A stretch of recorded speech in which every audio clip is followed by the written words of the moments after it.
open curtains that cover the open window. I can feel the wild wind enter the premises and promise to play my favorite roulade.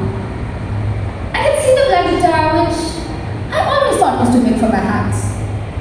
I can see the last poster of Messi that is loyally stayed stuck on my wall since I was 15. I'm standing in front of a mirror, but I cannot see my own reflection, for I do not know who I am anymore.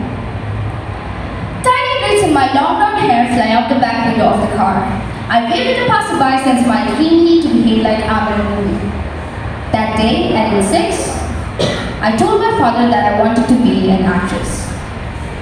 But when you're born with 3.5 kilograms of flesh and bones instead of 2.5, but the doctor sends you back home with a sticker that says, "This baby weighs more than average." When at life, every stage you wage war with the words plump, chubby, and even cute, no one has to humiliate you. You already know. No one told me that I would or would not become an actress because no one knew that I wanted to. No one told me that I would or would not lose any weight because no one knew that I wanted to.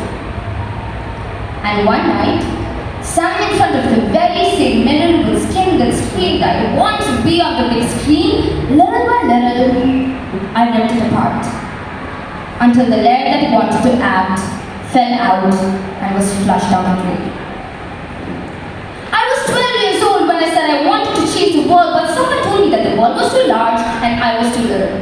When I said I was 1 in a million, I was told that the world population count goes into the billions.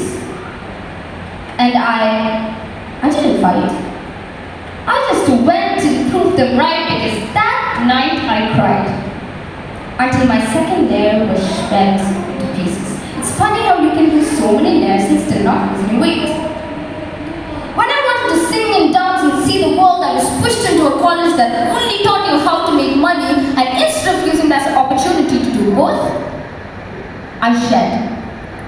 Layer by layer, I shed it all until I had no plans, no hopes, no dreams, no desire to collect some gold or to grow old or do anything at all. I shed everything in the name of being a strong girl.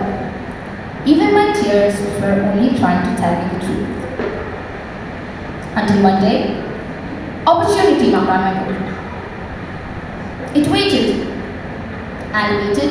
It banged loud and clear, but another shedding. I had no hands left to answer its calls. I had no voice to tell it that I had been waiting for it all my life. Hell, I didn't even have ears to listen and to know that it was there.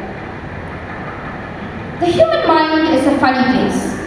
It will continue in a cycle until you tell it that the path to growth is not round. It is to be found by moving forward, by moving out of your comfort zone. If life has made this difficult for me and hence I'm not going to do it. I've come to believe that self-victimization is like a drug.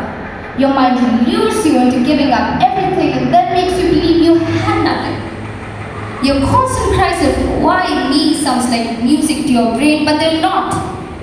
They're cries of you locked up behind walls of how fate treated you wrong. I was locked up behind bars of why destiny chose only me to take through a path of thorns without realizing that the only person who had the key to that door was me. No one can hurt you as much as you can hurt yourself. I was never bullied or tortured for being a plump kid. I was punished by me myself. I started excusing myself from everything I wanted to do by telling me that the environment was hostile, that it was testing me, that I was playing games with me, that I was its favorite experiment, until I realized that victimizing myself was like being in a car driven by someone else with just the brakes on. Except there's no other driver. It is just you and the road.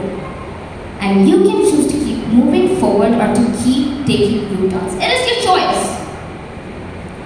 I stand in front of the very same mirror in search of my own reflection. I see nothing.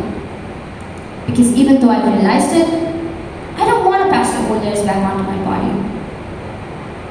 I stand in front of the very same mirror in search of my own reflection. I see nothing.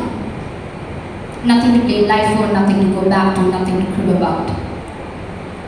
I stand in front of the very same mirror in search of my own reflection. I see nothing. Because it's not a mirror anymore.